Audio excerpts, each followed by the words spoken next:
नमस्कार विद्यार्थियों। मैं doctor Dharmendra Kumar Jangad, assistant professor political science, राजकीय कन्या महाविद्यालय कोटपुतली। विद्यार्थियों, आज हम लोक प्रशासन के सिद्धांत एवं व्यवहार पुस्तक के अंतर्गत मुख्य कार्यपालिका के बारे में अध्ययन करेंगे कि मुख्य कार्यपालिका क्या है, उसके प्रकार और उनके क्या कार्य होते हैं। विद्यार्थियों, प्राचीन समय से ही सभी देशों में प्रदेशों में जो है शासन व्यवस्था अलग अलग तरह की विद्यमान रही है। आदिकाल में कबीलों का सरदार और राजा ही जो समस्त शासकीय शक्तियों का केंद्र बिंदु होता था, लेकिन आज जो है राज्य की अवधारणा इतनी लोकप्रिय हुई है कि वो जन कल्याणकारी कार्य करते हैं। कानूनों की जन स्वीकृति के पश्चात शासन की शक्तियों का पृथक्करण शुरू हुआ और वर्तमान में अधिकांश सरकारें लोकतांत्रिक और लोक कल्याणकारी प्रकृति की पाई जाती हैं। सरकार या शासन के 3 अंग होते हैं: विधायिका या व्यवस्थापिका, जिसे अंग्रेजी में लेजिस्लेचर कहते हैं। विधायिका वह होती है जो कानूनों का निर्माण करती है। नंबर 2, कार्यपालिका। कार्यपालिका मतलब एग्जीक्यूटिव बॉडी। कार्यपालिका वो होती है जो कानूनों का क्रियान्वयन करती है। कौन से कानूनों का? जिनका निर्माण विधायिका ने किया है। और नंबर 3, न्यायपालिका अर्थात ज्यूडिशियरी। ज्यूडिशियरी का काम होता है कानूनों की व्याख्या करना। लोक प्रशासन का जो मुख्य संबंध है वो शासन के कार्यपालिका अंग से है, जो जनता द्वारा निर्वाचित जनप्रतिनिधियों से युक्त संस्था यानी कि विधायिका द्वारा निर्मित कानूनों, नीतियों तथा कार्यक्रमों को यथार्थ रूप में लागू करती है। यद्यपि शक्ति संतुलन के सिद्धांत तथा शासन के कुशल संचालन के लिए तीनों अंगों को पर्याप्त और समान शक्तियाँ प्रदान की जाती हैं, किंतु आधुनिक परिवेश में व्यवस्थापिका की शक्ति का ह्रास हुआ है और कार्यपालिका की शक्ति में वृद्धि हुई है। इसलिए कार्यपालिका का जो प्रभुत्व है वो अधिक स्पष्ट दिखाई देता है। जैसा कि गिलक्राइस्ट कहते हैं कि कार्यपालिका सरकार का वह अंग है जो कानून के रूप में अभिव्यक्त जनता की इच्छा को कार्य रूप में परिणत करता है। अर्थात यह वह धुरी है जिसके चारों ओर राज्य का वास्तविक प्रशासनिक तंत्र घूमता है। इसी प्रकार गार्डनर का कथन है कि व्यापक तथा सामूहिक अर्थ में कार्यपालिका में वे सभी कर्मचारी तथा संस्थाएं आ जाती हैं जिनका संबंध राज्य की इच्छा को क्रियान्वित करने से है, जो कानून के रूप में प्रकट की गई है। भारत में कार्यपालिका का जो स्वरूप है वो इस प्रकार पाया जाता है कि नाम मात्र की राजनीतिक कार्यपालिका अर्थात राष्ट्रपति, वास्तविक तथा राजनीतिक कार्यपालिका अर्थात प्रधानमंत्री और उनकी मंत्रिपरिषद, और नंबर 3 प्रशासनिक कार्यपालिका। प्रशासनिक कार्यपालिका से तात्पर्य नौकरशाही वर्ग यानी कि कर्मचारी वर्ग से है। प्रत्येक प्रशासनिक संगठन, चाहे वह निजी हो अथवा सार्वजनिक, उसका आकार एक पिरामिड की तरह होता है।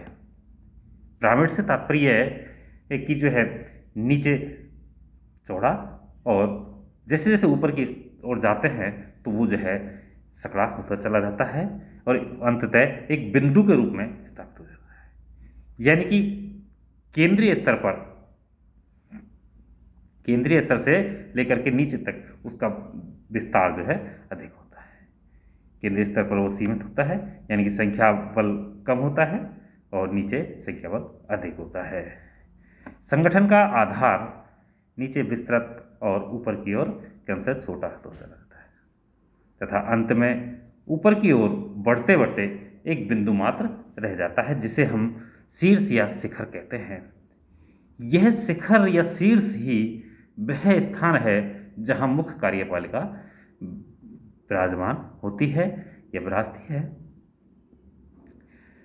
कार्यपालिका वह यंत्र है जिसके द्वारा राज्य की इच्छा को, जिसकी अभिव्यक्ति व्यवस्थापिका के द्वारा होती है, कार्यान्वित किया जाता है।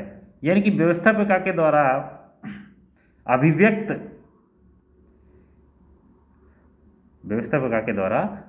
राज्य की इच्छा को कार्यान्वित करने वाली संस्था कार्यपालिका कहलाती है। अर्थात कार्यपालिका वह धुरी है जिसके चारों ओर राज्य का प्रशासन तंत्र घूमता है। व्यापक दृष्टि से देखा जाए तो कार्यपालिका के अंतर्गत प्रशासन में कार्यरत समस्त अधिकारी वर्ग सम्मिलित होता है। अब बात करते हैं मुख्य कार्यपालिका की। तो मुख्य कार्यपालिका से हमारा तात्पर्य यह है कि जो शीर्ष पर विद्यमान है, जो शिखर पर विद्यमान है, अर्थात उस व्यक्ति या व्यक्तियों के समूह से है जो किसी देश की प्रशासनिक व्यवस्था का अध्यक्ष होता है। मुख्य कार्यपालिका प्रशासनिक ढांचे का शीर्ष है, प्रशासनिक ढांचे का शीर्ष है। जैसा कि हम बता रहे थे कि प्रशासनिक ढांचा एक इसकी तरह होता है, एक पिरामिड की तरह। पिरामिड जो स्तूप जिसे हम बोलते हैं, जैसे कि मिस्र के पिरामिड हैं, तो उनकी आकृति कैसी है कि नीचे उनका फैलाव ज़्यादा है और जैसे जैसे ऊपर जाते जाते और वो एक बिंदु के रूप में स्थापित होती है, ऊपर देखते हैं तो उस तरह पिरामिड की तरह होता है। यानी कि उच्च स्तर पर अधिकारियों का या कार्यपालिका का विस्तार कम होता है और निम्न स्तर पर आते आते उसका विस्तार अधिक होता है। जैसे कि कोई भी संस्था या संगठन में एक मुख्य प्रशासनिक अधिकारी होता है और फिर उसके नीचे का मंत्रालय कर्मचारियों तक एक विस्तृत रूप में कार्मिकों की संख्या पाई जाती है।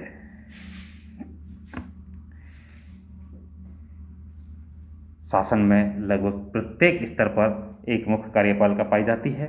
जैसे भारत में राष्ट्रीय स्तर पर भारत का राष्ट्रपति या प्रधानमंत्री एवं उसकी मंत्रिपरिषद संघ की मुख्य कार्यपालिका है। तो राज्य स्तर पर राज्यपाल यह है मुख्यमंत्री और उसकी मंत्रिपरिषद। इसी प्रकार स्थानीय स्तर पर यदि हम आते हैं, स्थानीय स्तर पर देखते हैं तो स्थानीय शासन व्यवस्था का अध्यक्ष या सभापति, सरपंच, प्रधान, जिला प्रमुख इत्यादि जो लोग हैं वो मुख्य कार्यपालिका के रूप में आते हैं। ये सभी अपने अपने क्षेत्र में मुख्य कार्यपालिका का कार्य करते हैं। अब हम देखते हैं कि भारत में राष्ट्रीय स्तर पर प्रधानमंत्री एवं मंत्रिपरिषद वास्तविक रूप में मुख्य कार्यपालिका है। तो राज्यों में मुख्यमंत्री और उसकी मंत्रिपरिषद मुख्य कार्यपालिका है। प्रशासनिक मशीनरी में हम देखते हैं तो डिस्ट्रिक्ट स्तर पर यानी कि जिला स्तर पर, जिलों में जिला कलेक्टर मुख्य कार्यपालिका है। ऐसे ही विश्वविद्यालयों के अंतर्गत देखते हैं तो विश्वविद्यालयों में कुलपति जो होता है तो कुलपति मुख्य कार्यपालिका है। कॉलेज के अंतर्गत देखते हैं, महाविद्यालय के अंतर्गत देखते हैं, चाहे वो स्नातक महाविद्यालय है या स्नातकोत्तर महाविद्यालय है, तो महाविद्यालय में प्राचार्य होता है, सबसे ऊपर प्रिंसिपल होता है, तो प्राचार्य मुख्य कार्यपालिका हुई। ऐसे ही स्कूल के अंतर्गत देखा जाए तो जैसे सीनियर सेकेंडरी स्कूल है तो सीनियर सेकेंडरी स्कूल का प्राचार्य है, उसका मुख्य कार्यपालिका हो गया। या फिर हम शासनिक मशीनरी के अंतर्गत देखते हैं राज्य स्तर पर, जैसे कि राज्य का मुख्य सचिव मुख्य कार्यपालिका हो गया। विभिन्न विभागों के सचिव उस विभागीय स्तर पर या उस संगठन स्तर पर जो है मुख्य कार्यपालिका हो जाते हैं, होते हैं। ऐसे ही केंद्रीय स्तर पर, तो केंद्रीय स्तर पर केंद्रीय प्रधान सचिव जो है वो मुख्य कार्यपालिका होता है। तो यह स्थिति केवल सरकारी प्रशासनिक संगठनों में ही नहीं पाई जाती, बल्कि निजी संगठनों में भी पाई जाती है। निजी संगठनों में किसी भी प्राइवेट संस्था या संगठन का मुख्य प्रबंधक, महाप्रबंधक या उसका संचालक जो शीर्ष पद पर विद्यमान है या शीर्ष पद पर बैठा हुआ है, वह उस संगठन की मुख्य कार्यपालिका है। इस संदर्भ में फेलिक्स नीग्रो कहते हैं कि लोक प्रशासन में सरकार की कार्यपालिका शाखा एवं कार्यपालिका शाखा एक वास्तविक रूप में दिखाई देने वाला रूप है और इसका मुखिया मुख्य कार्यपालिका कहलाता है। इस प्रकार मुख्य कार्यपालिका से आशय उस व्यक्ति या व्यक्तियों के निकाय से है जो देश के प्रशासनिक तंत्र के शीर्ष पर पदासीन होता है। किसी भी देश की मुख्य कार्यपालिका को अपने दायित्वों की पूर्ति हेतु सत्ता दो स्रोतों से प्राप्त होती है। एक तो संविधान द्वारा यानी कि बाई कॉन्स्टिट्यूशन, एंड दूसरा विधायिका द्वारा यानी कि लेजिस्लेचर द्वारा, व्यवस्थापिका द्वारा। मुख्य कार्यपालिका के विभिन्न प्रकार या रूप जो है दिखाई देते हैं, जैसे कि संसदीय कार्यपालिका, अध्यक्षीय कार्यपालिका, एकल या बहुल कार्यपालिका, निर्वाचित एवं पैतृक कार्यपालिका। यानी कि विश्व में अलग अलग प्रकार की शासन व्यवस्थाएं हैं, तो उसी प्रकार विश्व में कार्यपालिकाओं के अनेक रूप हमें जो है दिखाई देते हैं। लेकिन यहाँ हम कुछ जो सभी का एक संयोजित रूप से यदि देखा जाए तो कुल मिलाकर के उनका एक निष्कर्ष निकल के आता है कि जैसे संसदात्मक व्यवस्था है, अध्यक्षात्मक व्यवस्था है, एकल या बहुल कार्यपालिका, निर्वाचित या पैतृक कार्यपालिका के रूप में ये जो है मुख्य रूप से निकल के आते हैं। संसदीय कार्यपालिका जिसमें क्या है, तो इसमें वास्तविक और औपचारिक कार्यपालिका दोनों पाई जाती है। जैसे नाम मात्र की कार्यपालिका और वास्तविक कार्यपालिका। नाम मात्र की कार्यपालिका के रूप में जैसे हम भारत की बात करें तो भारत का राष्ट्रपति नाम मात्र की कार्यपालिका का उदाहरण हो गया। जापान की बात करें तो जापान में सम्राट हो गया। ऐसे ब्रिटेन की बात करें तो ब्रिटेन में सम्राट या वहाँ की महारानी जो है वहाँ की नाम मात्र की कार्यपालिका हो गया। वास्तविक कार्यपालिका के रूप में देखें तो हम भारत के संदर्भ में देखेंगे तो भारत का प्रधानमंत्री और उसकी मंत्रिपरिषद, राज्यों के अंतर्गत देखें तो मुख्यमंत्री और उसकी मंत्रिपरिषद हो जाता है। ऐसे ही जापान के अंदर हम चले जाएं तो जापान का प्रधानमंत्री और उसकी मंत्रिपरिषद जो है वास्तविक कार्यपालिका। ब्रिटेन के अंदर भी जो है देखा जाए तो ब्रिटेन में भी वहाँ का प्रधानमंत्री और उसकी मंत्रिपरिषद जो है वास्तविक कार्यपालिका है। वास्तविक कार्यपालिका का जो स्वरूप कैसा पाया जाता है, कैसे दोहरा स्वरूप पाया जाता है, नाम मात्र और वास्तविक। कार्यपालिका का स्वरूप कैसा पाया जाता है, संसदीय व्यवस्था कार्यपालिका में दोहरा यानी कि नाम मात्र और वास्तविक। व्यवस्थापिका एवं कार्यपालिका में घनिष्ठ संबंध भी यहाँ दिखाई देता है हमें।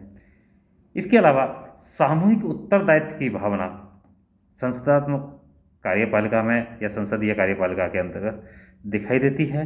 कार्यपालिका के कार्यकाल में यहाँ अनिश्चितता भी पाई जाती है, यानी कि कार्यकाल निश्चित नहीं होता। निश्चित तो संविधान के अनुसार निश्चित तो होता है, लेकिन उसका अनिश्चितता इसलिए बनी रहती है कि वो अस्थायी होती है और कब कई बार 5 वर्ष के लिए जैसे कि हम चुन करके भेजते हैं सांसदों को या विधानसभा में विधायकों को चुन करके भेजते हैं और अविश्वास प्रस्ताव पास होने पर जो है वो सरकार गिर जाती है, तो जो है मध्यावधि चुनाव भी हमें देखने को मिलते हैं। तो इसलिए वो पूरा कार्यकाल नहीं कर पाती। कई बार हमने देखा है कि जैसे कि अटल बिहारी वाजपेयी की सरकार जब पहली बार 13 दिन ही रही, तो दूसरी बार जब वो प्रधानमंत्री बने तो उनकी सरकार 13 महीने चली। तीसरी बार में उन्होंने हालांकि 5 वर्ष का कार्यकाल पूरा किया। ऐसे ही चौधरी चरण सिंह की सरकार है, चौधरी देवीलाल की सरकार, या फिर अनेक सरकारें हमने के हम उदाहरण ले सकते हैं जब मध्यावधि चुनाव जो है देश को देखने पड़े, या स्टेटों में भी कई बार इस तरह की स्थिति पाई जाती है। संसदीय कार्यपालिका के अंतर्गत मंत्री एवं प्रधानमंत्री संसद के सदस्य होते हैं। संसदीय कार्यपालिका के उदाहरण के रूप में जैसे कि भारत है, ब्रिटेन है, जापान हम ले सकते हैं। ब्रिटेन में समस्त शक्तियों का स्रोत जो है सम्राट या साम्राज्यगिरी होता है, लेकिन वास्तविक रूप में इन शक्तियों का प्रयोग मंत्रिमंडल और प्रधानमंत्री करता है। जो सामूहिक रूप से संसद के प्रति उत्तरदायी होता है वह वास्तविक कार्यपालिका है।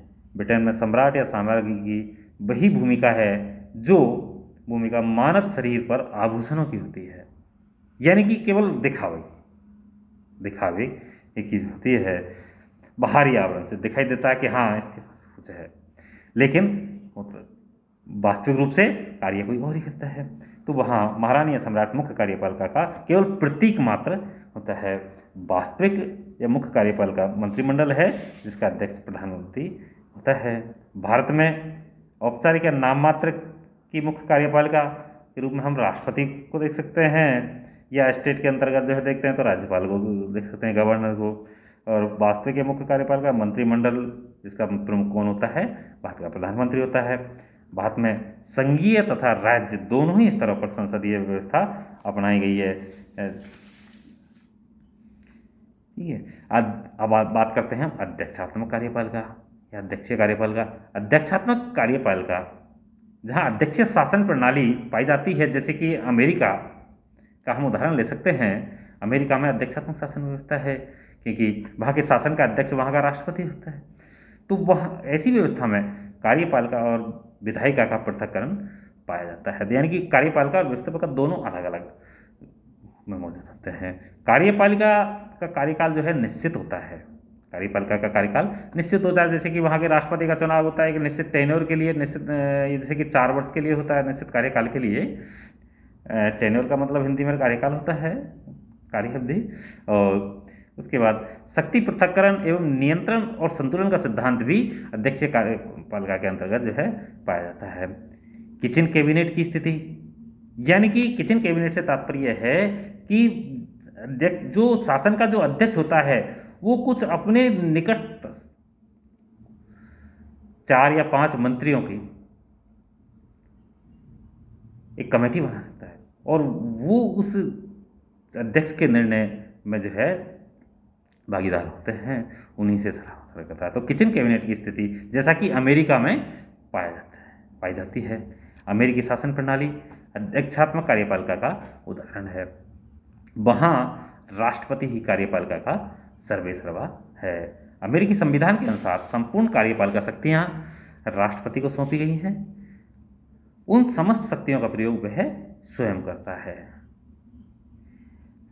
अमेरिका में ब्रिटेन की भांति दोहरी कार्यपालिका नहीं होकर एकल कार्यपालिका है। तो एकल कार्यपालिका का भी एक तरह से हम देखा जाए तो अमेरिका एक श्रेष्ठ उदाहरण मान सकते हैं, जिसकी हम आगे बात करेंगे,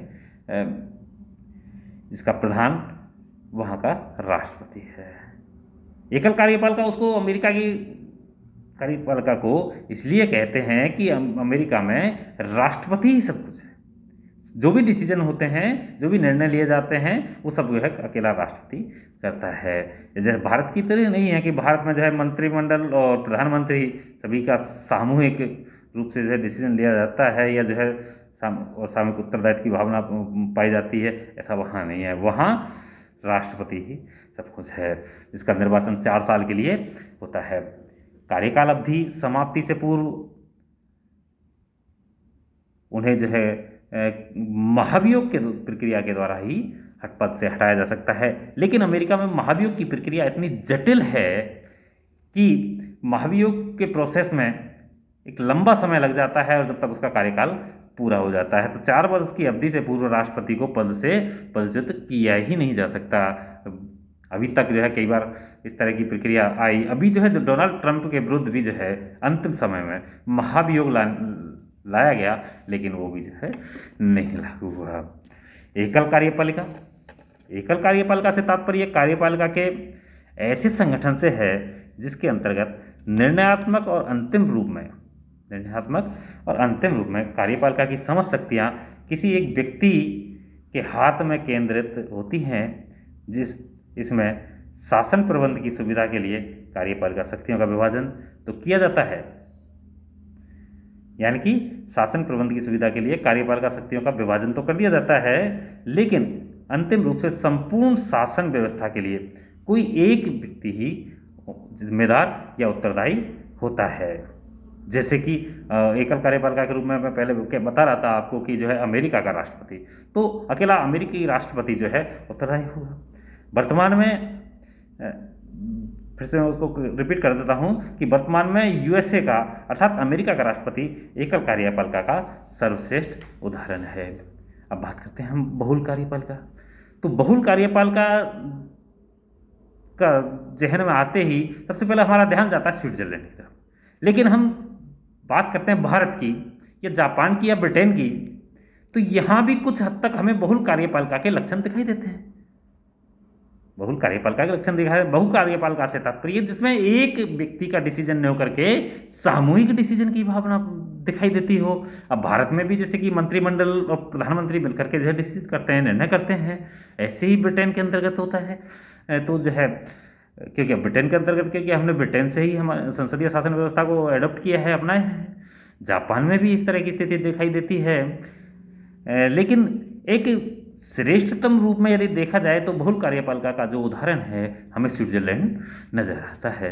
स्विट्जरलैंड में बहुल कार्यपालिका पाई जाती है। यानी कि बहुल कार्यपालिका से तात्पर्य ऐसी कार्यपालिका से जिसके अंतर्गत कार्यपालिका शक्तियां अंतिम रूप से किसी एक व्यक्ति में निहित नहीं होकर के व्यक्तियों के एक समुदाय या समूह में निहित होती है। प्राचीन काल में एथेंस और स्पार्टा, प्राचीन काल में एथेंस और स्पार्टा में बहुल कार्यपालिका पाई जाती थी। वर्तमान में स्विट्जरलैंड में बहुल कार्यपालिका मौजूद है, जहां कार्यपालिका 7 सदस्यों की एक संघीय परिषद में निवास करती है। 7 सदस्यों की एक संघीय परिषद में निवास करती है, जिसे बुंदेसराट भी कहा जाता है। क्या कहा जाता है? बुंदेसराट, यानी कि बुंदेसराट या संघीय परिषद से कहा जाता है।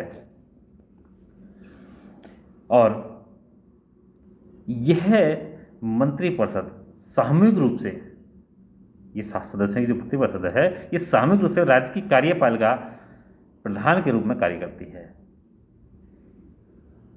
यानी कि कोई इसमें उच्च नहीं होता, सब लगभग बराबर होते हैं। स्विट्जरलैंड की कार्यपालिका में संसदीय एवं अध्यक्षीय दोनों ही प्रणालियों के गुण दिखाई देते हैं या पाए जाते हैं। अध्यक्षीय कार्यपालिका की भांति यह स्थायी भी है, तो संसदीय व्यवस्था की भांति वहाँ उत्तरदायित्व का गुण भी विद्यमान है। स्विट्जरलैंड की कार्यपालिका में कुल 7 सदस्य होते हैं, जिनका निर्वाचन वहाँ की संघीय परिषद द्वारा किया जाता है। ये सदस्य विधायिका में से चुने जाते हैं, इसलिए विधायिका के प्रति उत्तरदायी भी होते हैं, किंतु इन्हें एक निश्चित अवधि से पूर्व हटाया नहीं जा सकता। इस बहुसदस्यीय निकाय का कोई प्रधानमंत्री नहीं होता। केवल सुविधा के लिए इस सुविधा किसकी? शासन व्यवस्था को सुचारू रूप से संचालित करने की सुविधा के लिए किसी एक सदस्य को राष्ट्रपति तथा एक को उपराष्ट्रपति चुना जाता है। यानी कि एक एक वर्ष के लिए, ऐसा नहीं है कि जो है उसको एक बार चुन लिया और वो 4 साल तक रहेगा या 5, एक एक वर्ष के लिए उन 7 सदस्यों में से जैसे एक को जो है प्रधान चुन लिया और एक को जो है उप प्रधान चुन लिया, तो इस तरह से 1 वर्ष के लिए चुना जाता है। फिर अगले वर्ष जो है फिर से जो है दूसरे को मौका दिया जाता है। तो इस तरह से ये व्यवस्था चलती रहती है। अब बात करते हैं पैतृक और निर्वाचित कार्यपालिका की। तो पैतृक से जैसा कि तात्पर्य है पैतृक, तो पैतृक से मतलब जो वंशानुगत हो, यानी कि जैसे कि प्राचीन समय में राज परिवार में चलता आ रहा था कि राजा का बेटा या उसका जो है वो ये उत्तराधिकारी होता था। जैसे राजा का यदि बेटा है या उसका मान लो कोई बेटा नहीं है तो उसने जिसको दत्तक पुत्र बना लिया वो उत्तराधिकारी होता था, या उसका कोई भी जो है वारिस जो है वो उत्तराधिकारी हुआ करता था, उसी को फिर राजा बना दिया जाता था। तो पैतृक व्यवस्था के अंतर्गत जैसे कि ब्रिटेन, जापान, स्विट्जरलैंड आदि में जो है राष्ट्रपति का पद वंशानुगत है। राष्ट्रपति मतलब वहाँ जैसे कई सम्राट है क्या है अलग अलग पदनाम से जाना जाता है, तो वो वंशानुगत होता है। अर्थात राज्य अध्यक्ष की मृत्यु के पश्चात उनकी संतान या उनके किसी नज़दीकी संबंधी को रिलेटिव को जो है राज्य अध्यक्ष बनाया जाता है। दूसरी ओर भारत, फ्रांस, अमेरिका, इटली जैसे देशों में राष्ट्रपति का क्या होता है, चुनाव होता है, निर्वाचित होता है राष्ट्रपति, इसलिए ये निर्वाचित कार्यपालिका का उदाहरण हो गया। तो जिन लोकतांत्रिक देशों में राज्य अध्यक्ष का पद पैतृक है, वहां राज्य अध्यक्ष को कार्यपालिका की वास्तविक शक्तियां नहीं दी गई हैं।